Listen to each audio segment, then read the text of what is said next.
Hi, I'm restarting this series because I want to. Here's Scramble 1.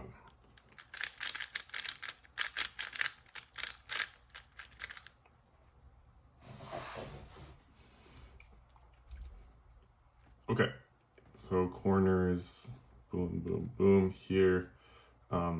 Let's shoot it to here. That was my first instinct. I guess something else that could be good is here, RDF. Or BUL, but let's go RUB.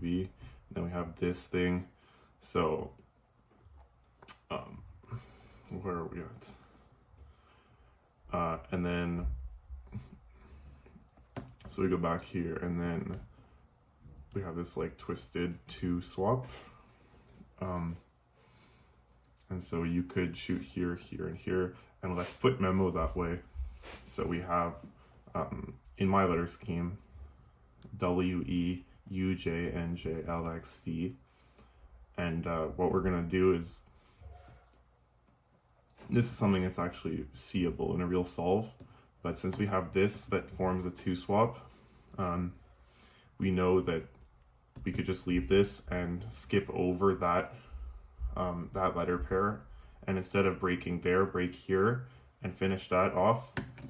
I wish I had a piece of paper to write this down. I'll get one. Okay, this is the best thing I could find. So what we have is, in my letter scheme,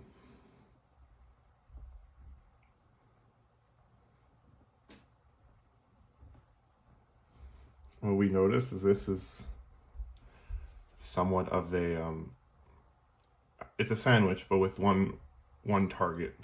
But we can isolate this, and instead we go here and we jump to here and do that, and that's an even amount of letters, and we isolate this as its own parity target, or sort of parity swap thing, 2 swap.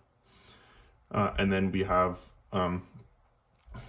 this is pretty viewable in edge tracing, but you see you have this set up, so we're just going to swap these two. For this specific swap here, there's many options. Most common ones I would do is either these, because that's like U, J perm, U2. These, which is R perm, and you can do these. I actually don't remember the AUF on those, so I don't think I do that ever. We could do that, and then there's a bunch of different options. And I guess you could do UF, UB, and like everything else with like S setups and M setups, but let's keep it simple here. You have to keep it simple. Let's do this swap here. So, oh, that's actually flipped in place. But let's say we don't, why am I doing this? Okay. So, we're gonna trace these 2 swaps. So, here we have to break somewhere. Usually, for some reason, I like going RU. But we know that obviously this is flipped in place, so we don't want to do that, so we're going to go here, and then that goes back to there, and we have this 2 flip. So I like to do 2 flips right away to sort of clear that RAM from my brain, clear that brain RAM of like holding on to where the 2 swap or the 2 flip is. So doing that right away, then we go into corners. This is fairly straightforward. What we could do here is use this AUG. We already have an R prime, so just do another R prime into there.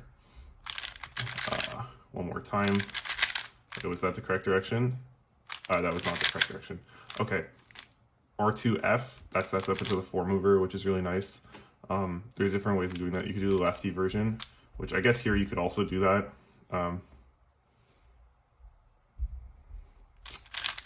So we had this, right? Yeah, it could be a good idea to do the lefty here.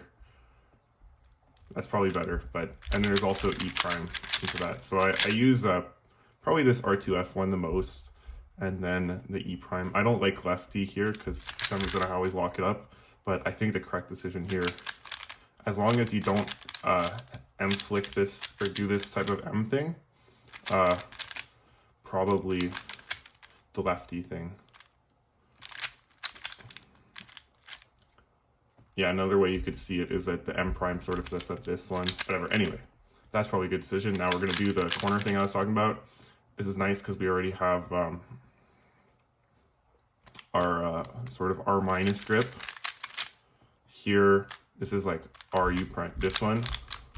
Usually I do it from home, but since we're here, we could do that. to tiny grip cancel here, and then cancel into this lefty J-perm.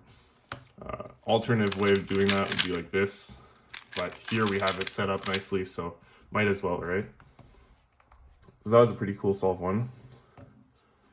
You know, I don't really care about odd counts, so it doesn't matter. This solve 2. Also, they're 3x3 scrambles, but I don't really care because it doesn't change anything. Okay, corner is here. For this target, I always like to break here. But I guess you could also go RDF. There's many good options, but for some reason I always go here, so let's go there. Then here, here, here, here, and we have this LTCT, which is pretty good. So now we go into edges, and this is a very important topic to talk about because I think a lot of people do this. Is this sort of like you're doing like a weak swap thing for some reason in edges, even though you're not doing multi-blind. So I think a lot of people would have the tendency here to go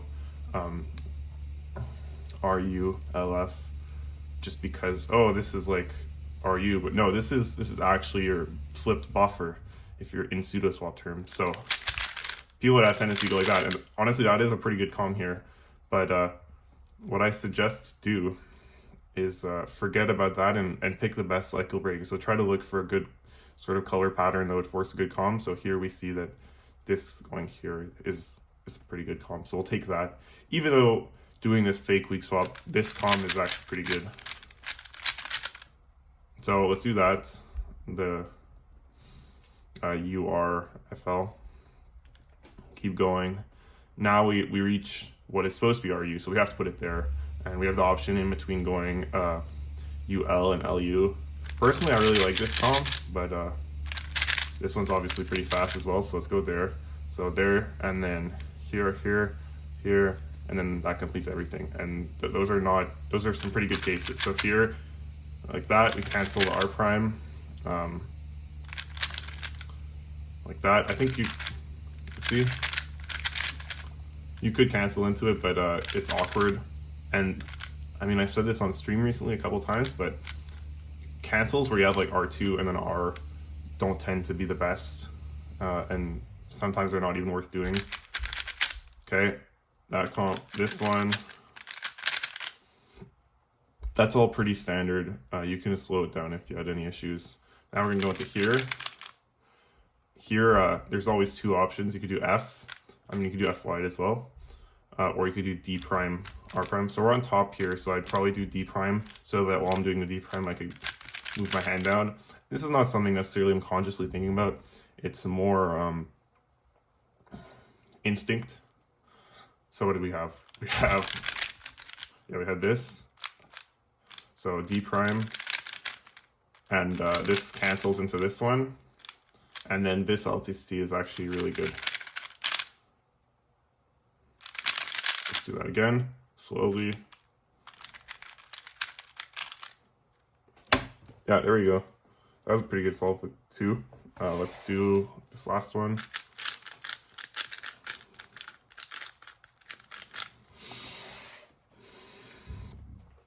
Whenever you see this UF flip, sometimes it's a bit angering, but often better just trace corners. And if there's parity, well, it doesn't, like, it's nothing out of the ordinary because this is RU anyway. So let's trace this. We hit that, so we're going to go to UFL here, and then we have this as our last target. And so this is actually a good example of some more dynamic pseudo swapping. So here, I wish I had a second cube on me, but let's say you have like UFL here and then you have this swap, you could do like this into lefty J-perm, right? Or if you have this swap with UFQR, it's like L prime F2 and then into this R2 lefty J-perm thing. And usually I prefer that, so I usually set up UBUR here.